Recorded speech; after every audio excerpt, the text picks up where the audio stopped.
Hi, I'm Maria. 3 years ago, I thought I had the perfect marriage. David and I had been together for 8 years, married for 5, and I genuinely believed his parents, Linda and Richard, were the in-laws everyone dreams about. Boy, was I wrong. Maria, sweetie, come sit down, Linda said one afternoon, patting the couch beside her. We need to talk about David. I set down my coffee cup, my stomach already churning. What about him? Richard and I have noticed some things, she said, exchanging a glance with her husband. Late nights, secretive phone calls. We're worried he might be… well, we're worried. Richard leaned forward, his face grave. We raised our son better than this, Maria. If he's doing what we think he's doing, you have our full support, whatever you decide. You really think he's cheating? I asked, my voice barely above a whisper. Honey, I found hotel receipts in his jacket when I was doing laundry last week, Linda said, reaching for my hand. I didn't want to believe it either, but the evidence is there. My best friend Sarah arrived that evening. She'd been my rock since college, and she was the first person I called after Linda and Richard left. They actually said they'd support you? Sarah asked, pacing my kitchen. That's huge, Maria. Most in-laws circle the wagons. Linda even offered to testify if it came to that, I said. She said she'd tell the court exactly what kind of man David has become. She was crying, Sarah. Actually crying. And Richard? He said he'd make sure I got what I deserved in the divorce. That David wouldn't get away with destroying our family. Sarah pulled out her phone. I'm calling my cousin Jake. He's a divorce attorney, one of the best. If you're really doing this, we need to do it right. 2 weeks later, I filed for divorce. Linda called me that same evening. Maria, we heard, she said, her voice warm and comforting. Richard and I want you to know we're standing by you. We've already told David we're disappointed in him. Thank you, Linda. That means everything to me. We've been documenting things, she continued. Dates, times, suspicious behavior. We want to help you get the settlement you deserve. You've been a daughter to us, and we won't let him treat you this way. I actually cried with relief. I can't believe how lucky I am to have you both. Family is family, dear, and you'll always be family to us, no matter what David has done. The preliminary hearings went smoothly. My attorney, Jake, was confident. With your in-laws willing to testify, this should be straightforward, he said during one of our meetings. Their testimony about David's behavior, combined with the financial records we've gathered, puts us in a strong position. Linda mentioned she has photos, I added, of David with someone at a restaurant. Jake's eyes lit up. That's perfect. Make sure she brings everything to the deposition next week. The night before the big hearing, Linda called me again. Maria, I need to talk to you about tomorrow, she said, her voice oddly flat. Is everything okay? You're still planning to be there, right? There was a long pause. We'll be there. Richard and I will definitely be there. We just wanted to make sure you knew. We'll be there. Something in her tone made my skin crawl, but I pushed the feeling aside. Thank you, Linda. I couldn't do this without you both. You're welcome, Maria. See you tomorrow. I hung up and turned to Sarah, who'd been staying with me for support. That was weird. What was weird? Linda, she sounded, I don't know, different. Sarah squeezed my shoulder. You're just nervous. Tomorrow's going to be fine. Better than fine. You're going to get everything you deserve. If only she'd known how right she was. The courtroom was smaller than I expected. I sat beside Jake, my hands trembling as I watched people file in. David arrived with his attorney, barely glancing my way. Then Linda and Richard walked in. They sat on David's side. Jake, I whispered urgently. Why are they sitting over there? He frowned. I'm sure it's just a misunderstanding. Let me… All rise, the bailiff announced. Judge Morrison took her seat, shuffling papers. We're here for the matter of Martinez versus Martinez. Counsel, are we ready to proceed?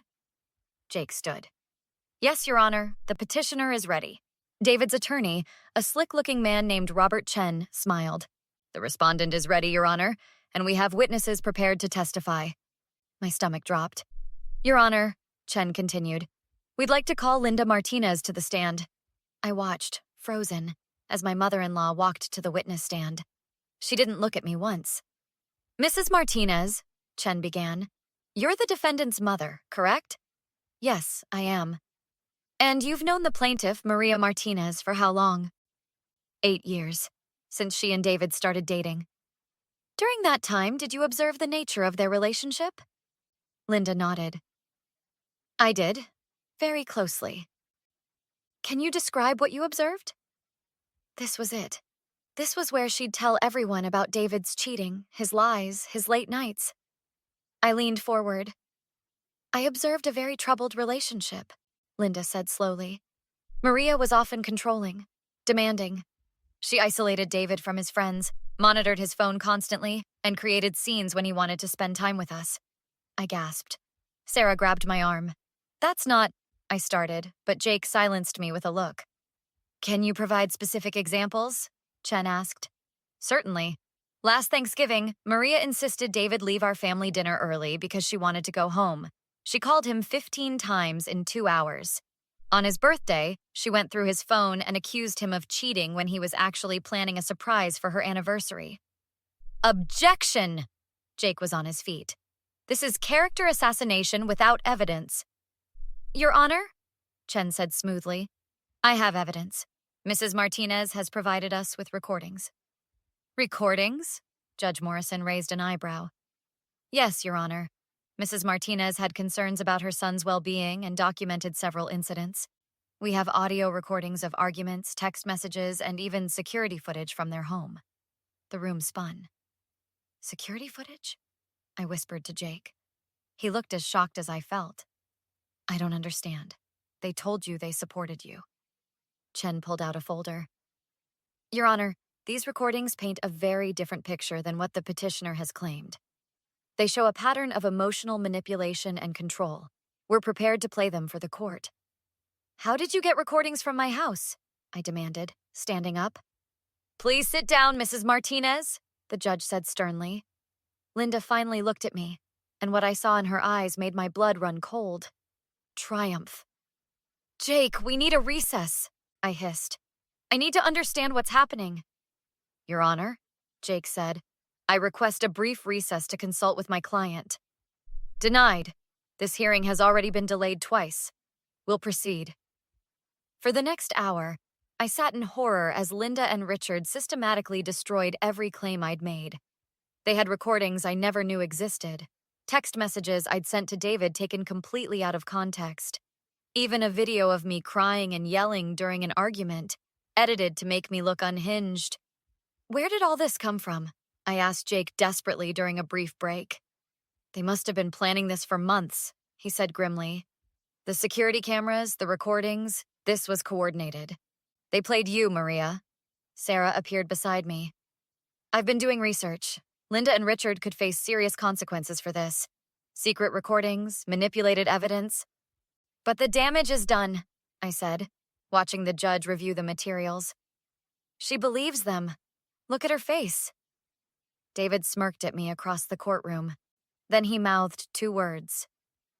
Got you. That's when I knew. This wasn't just about the divorce. This was punishment. They'd never supported me. They'd used my trust to gather ammunition, and I'd handed them everything they needed. Jake, I said quietly, I want to fight this, whatever it takes. It's going to be ugly. I don't care. They lied. They manipulated evidence. There has to be a way to prove it. He studied my face for a moment, then nodded. Okay, then we need to find out exactly how deep this goes, because something tells me there's more to this story than we know. He had no idea how right he was. Sarah's cousin worked in digital forensics. 3 days after the disastrous hearing, we sat in his cramped office as he analyzed the recordings Linda had submitted. This is amateur hour, Marcus said, pointing at his screen. See these timestamps? They've been altered. And this audio? Spliced together from multiple conversations. Whoever edited this did a decent job, but they're not professionals. Can you prove it? I asked. Already did. I can show you every edit, every manipulation. The question is, why would they do this? Sarah leaned closer. What do you mean? This level of deception, the planning involved, there's a motive beyond just winning a divorce case. They wanted to destroy you, Maria. Personally, professionally, completely. I thought about David's smirk in the courtroom. He's trying to take everything. The house, the business, even my reputation. Your business? Marcus looked up sharply. We co-own a marketing firm. It's worth about $2 million. I built it from nothing, but his name is on the paperwork because we were married when I started it. There it is, Sarah said. That's what this is about. They want the business. My phone rang. Unknown number. Hello? Maria, it's Jessica. David's sister. We'd been close once. Jessica, why are you calling? Because I need to tell you something. Can we meet? Somewhere private? Why should I trust you? Your parents just destroyed me in court. I know. That's why I'm calling. Please, Maria, there are things you need to know about what they've been planning. We met at a coffee shop across town. Jessica looked terrible, her eyes red and swollen. They've been planning this for over a year, she said without preamble. Ever since your business started making real money. What? Mom and Dad convinced David to file for divorce. They said with the right evidence, he could get the business and you'd get nothing. They've been recording you, documenting everything, waiting for the perfect moment. But why tell me this now? Jessica's hands shook as she pulled out her phone. Because I found these emails between Mom and a private investigator. They hired someone to follow you, to create situations that would make you look bad. That argument on David's birthday, the one they recorded, they set it up. The investigator sent David text messages from a fake number to make you suspicious. I stared at the emails, rage building in my chest. This is fraud, witness tampering, maybe even conspiracy. It's worse than that. Look at this one. The email made my blood boil. Linda had written, "Make sure the evidence is airtight. We need her completely destroyed. No job, no money, no credibility. She deserves nothing for what she's taken from our son." What have I taken? I built that business. David barely contributes. I know, Jessica said quietly. That's the point. They can't stand that you're successful, that you're smarter than David. They've been bitter about it for years, but they hid it well. Sarah, who'd been listening silently, finally spoke. Jessica, would you testify to this? That's why I'm here. I'll tell the court everything. I have more emails, text messages between Mom and Dad planning the whole thing. I even have recordings of them coaching David on what to say. Why are you doing this? I asked. Jessica met my eyes. Because what they're doing is wrong, and because David hit me last night when I confronted him about it. I saw the bruise on her arm, barely covered by her sleeve. He hit you? He's always had a temper. They've been covering for him for years. But I'm done. I'm done protecting people who manipulate and hurt others. We went straight to Jake's office. He listened to everything, examined the emails, and made phone calls to people I'd never heard of. This changes everything, he said finally. With Jessica's testimony and Marcus's forensic analysis, we can prove fraud. But Maria, they're going to fight back. Hard. Let them try, I said. I want them to face consequences. All of them.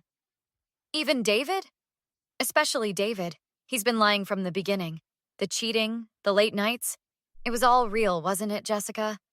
She nodded miserably. With his secretary, Mom and Dad knew and helped him hide it. Jake made notes furiously. Okay, here's what we're going to do. We file an emergency motion to vacate the previous ruling based on fraud. We present Marcus's forensic evidence and Jessica's testimony. And then, Sarah prompted. And then we go after them for everything they've done. Because this isn't just about a divorce anymore. This is about justice.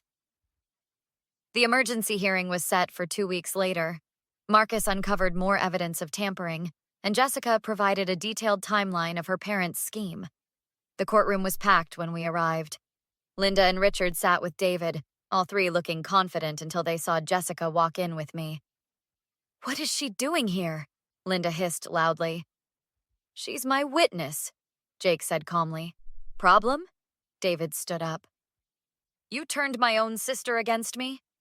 Sit down, Mr. Martinez, Judge Morrison ordered. We're here to address serious allegations of fraud and evidence tampering. Jake presented our case methodically.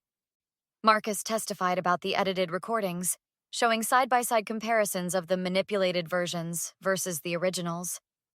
The courtroom murmured as they saw how conversations had been spliced together. Then Jessica took the stand. Miss Martinez, Jake began, can you describe what you know about the evidence presented in the previous hearing? My parents fabricated most of it, she said clearly. They hired a private investigator to create situations that would make Maria look bad, then recorded her reactions. I have emails between my mother and the investigator, between my parents planning everything. For the next hour, Jessica laid out the entire conspiracy. Every lie, every manipulation, every coordinated effort to destroy my life. When she finished, Judge Morrison looked at Linda and Richard with disgust. Do you have anything to say? Linda stood up, her composure cracking. That girl is lying. She's always been jealous of her brother. Enough. The judge's voice was ice cold. I've reviewed the forensic evidence. I've seen the emails. I'm referring this matter to the district attorney's office for criminal investigation. I'm vacating all previous rulings in this case. David exploded. You can't do this. That business is half mine. Actually, Jake said, we've discovered that Mr. Martinez has been embezzling from the business. We have documentation of transfers to offshore accounts and falsified expense reports. David's face went red. I earned that money. You deserve prison, I said, standing up. For fraud, for theft, for everything you've done. He lunged toward me, but the bailiff intercepted him. You ruined my life, he screamed. Mr. Martinez, you're in contempt, the judge said. Bailiff, remove him. As David was dragged out, Linda tried one last time. Maria, please. We can work this out. We're family. We can forgive each other and move on. I looked at her and laughed. Forgive you? Linda, you're going to prison. You committed fraud, perjury, and conspiracy. You want forgiveness? I'm sorry, she whispered. We made a mistake. Please, save it for your lawyer, I said. The only thing I'm interested in is watching you face justice. 6 months later, I stood in the same courtroom for sentencing. Linda got 3 years for fraud and perjury. Richard got 2 years as an accessory. David got 5 years for embezzlement and an additional year for the assault on Jessica. Sarah squeezed my hand as we left. How do you feel? Like I can finally breathe, I said. They tried to take everything, but instead they lost everything themselves. Jessica joined us on the courthouse steps. Thank you for believing me. Thank you for having the courage to tell the truth, I said, hugging her. What will you do now? Start over. Maybe move away. Get away from all of this. If you ever need anything, call me. You saved my life, Jessica. She smiled sadly. I just told the truth. They destroyed themselves. As I drove home, I thought about how close I'd come to losing everything. But I'd fought back, gathered evidence, and refused to give up. Now my business was mine. My reputation was restored, and the people who'd tried to destroy me were paying the price. Justice isn't always easy, but it's always worth fighting for. What would you do if your own family betrayed you in court? Have you ever discovered that someone you trusted was plotting against you?